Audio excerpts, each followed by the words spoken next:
जय श्री श्याम भक्तों, आज है सफला एकादशी। सफला एकादशी के आज हम कथा का स्मरण करेंगे। बोलिए एकादशी मैया की जय, विष्णु भगवान की जय। श्रीमन नारायण नारायण नारायण, श्रीमन नारायण नारायण नारायण, भज मन नारायण नारायण नारायण। श्री युधिष्ठिर बोले, हे भगवान, पौष मास के कृष्ण पक्ष की एकादशी का नाम क्या नाम है? इस दिन कौन से देवता की पूजा व विधि क्या है? यह सब समझाइए। श्री कृष्ण भगवान बोले, हे राजन, मैं आपके प्रश्नों का उत्तर देता हूं। दान देने वाले की अपेक्षा मैं व्रत करने वाले से प्रसन्न हूं। अब आप इस एकादशी व्रत का महत्तम सुनो। पौष माह के कृष्ण पक्ष की एकादशी का नाम सफला है। इस एकादशी के देवता नारायण हैं। इसका पूर्वोक्त विधि अनुसार व्रत करना चाहिए और नारायण जी की पूजा करनी चाहिए। जो मनुष्य एकादशी व्रत तथा मेरा पूजन करते हैं वे धन्य हैं। सफला नाम की एकादशी में मुझे ऋतु के अनुकूल फल अर्पण करें, अर्थात नारियल, नींबू, अनार, सुपारी आदि और धूप दीप पुष्प आदि से मेरी 16 प्रकार से पूजा करें। इस दिन दीप दान तथा रात्रि को जागरण करना चाहिए। इस एकादशी व्रत के समान यज्ञ, तीर्थ तथा दूसरा कोई भी व्रत नहीं है। मनुष्य को 5 सहस्त्र तपस्या करने से जो पुण्य मिलता है, वह पुण्य भक्ति पूर्वक रात्रि जागरण सहित सफला एकादशी के व्रत करने से मिलता है। हे राजन, अब आप सफल एकादशी की कथा ध्यान पूर्वक सुनिए। चंपावती नगरी में एक महिष्मान राजा राज्य करता था। उसके 4 पुत्र थे। इन पुत्रों में सबसे बड़ा लुमाक राजा का पुत्र महापापी था।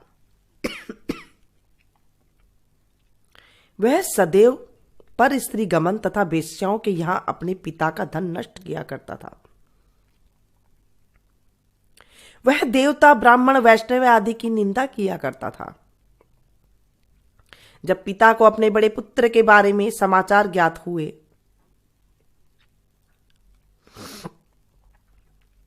तब उसको अपने राज्य से निकाल दिया।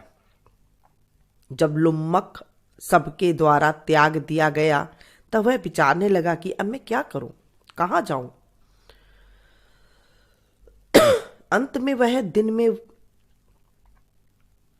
वन में रहने लगा और रात को अपने पिता की नगरी में चोरी तथा अन्य कुकर्म करने लगा। जिस वन में वह रहता था वह भगवान को अत्यंत प्रिय था।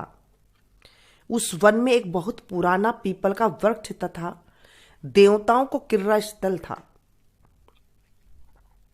इसी वृक्ष के नीचे लुम्मक रहता था। कुछ दिन के पश्चात पौष मास के कृष्ण पक्ष की 10वीं के दिन वह वस्त्रहीन होने के कारण शीत से मूर्छित हो गया। रात्रि को न सो सका और उसके हाथ पैर अकड़ गए। उसे दिन वह रात्रि बड़ी कठिनता से बीती, परंतु सूर्य नारायण के उदय होने पर भी उसकी मूर्छा न गई। सफला एकादशी के मध्याह्न तक वह दुराचारी मूर्छित ही पड़ा रहा।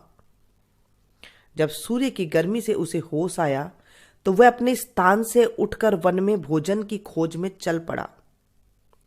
उस दिन वह जीवों को मारने में असमर्थ था, इसलिए जमीन पर गिरे हुए फलों को लेकर पीपल के वृक्ष के नीचे आया। जब सूर्य भगवान अस्ताचल को प्रस्थान कर गए तब फलों को पीपल की जड़ के पास रख कहने लगा कि हे भगवान, इन फलों से आप ही तृप्त होवे। ऐसा कहकर वह रोने लगा और रात्रि को उसे नींद नहीं आई। इस महापापी के व्रत तथा रात्रि जागरण से भगवान अत्यंत प्रसन्न हुए और उसके समस्त पाप नष्ट हो गए। प्रातः ही एक दिव्य घोड़ा अनेक सुंदर वस्तुओं से सजा उसके सामने खड़ा हो गया और आकाशवाणी हुई, हे राजपुत्र, भगवान नारायण के प्रभाव से तेरे समस्त पाप नष्ट हो गए हैं। अब तू अपने पिता के पास जाकर राज्य प्राप्त कर। लुम्पक ने जब ऐसी आकाशवाणी सुनी तो वह अत्यंत प्रसन्न हुआ और हे भगवान, आपकी जय हो, आपकी जय हो, ऐसा कहता हुआ सुंदर वस्त्रों को धारण कर अपने पिता के पास गया। उसने संपूर्ण कथा कह सुनाई और पिता ने अपना राजभार सौंपकर वन को रास्ता ले लिया।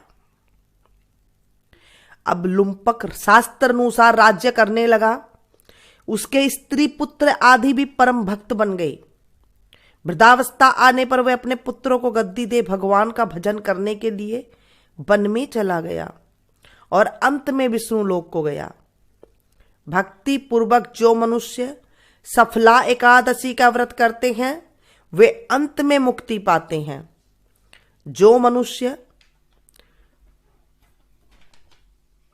भक्ति पूर्वक सफला एकादशी का व्रत नहीं करते हैं वे पूंछ और सिंग से रहित पशु तुल्य हैं।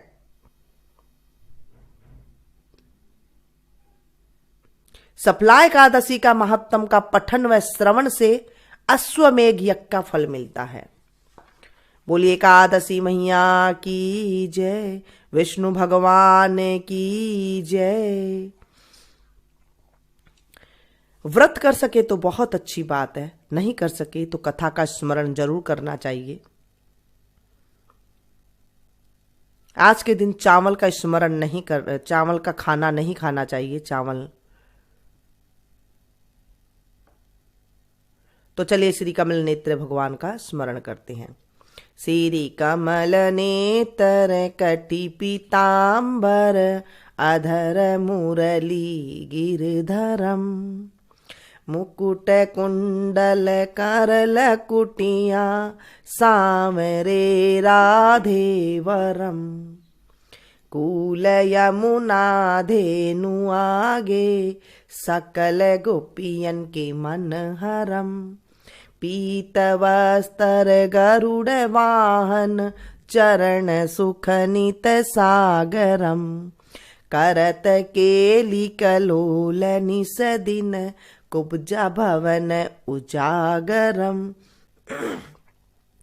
अचल अमर अडोल निश्चल पुरुषोत्तम अपरापरम दीनानाथ दयालु गिरिधर कंस हिरणाकुश हरम गल फूल माल विशाल लोचन अधिक सुंदर केशवम वंशीधर वसुदेव छल्यो बलि चलो हरि वामनम जल डूबते गज राख लीनो लंका छेदो रावणम सपत दीप नव खंड 14 भवन किनो राम जी एक पलम द्रौपदी की लाज राखी कहाँ लो उपमा करम दीनानाथ दयालु पूर्ण करुणामय करुणा करम कविदत्त दास विलास निस दिन नाम जपत नित नागरम प्रथम गुरु जी के चरण वंद्यो यस्य ज्ञान प्रकाशितम आदि विष्णु जुगादि ब्रह्मा सेविते शिव शंकरम श्री कृष्ण केशव कृष्ण केशव कृष्ण यदुपति केशवम। श्री राम रघुवर राम रघुवर राम रघुवर राघवम।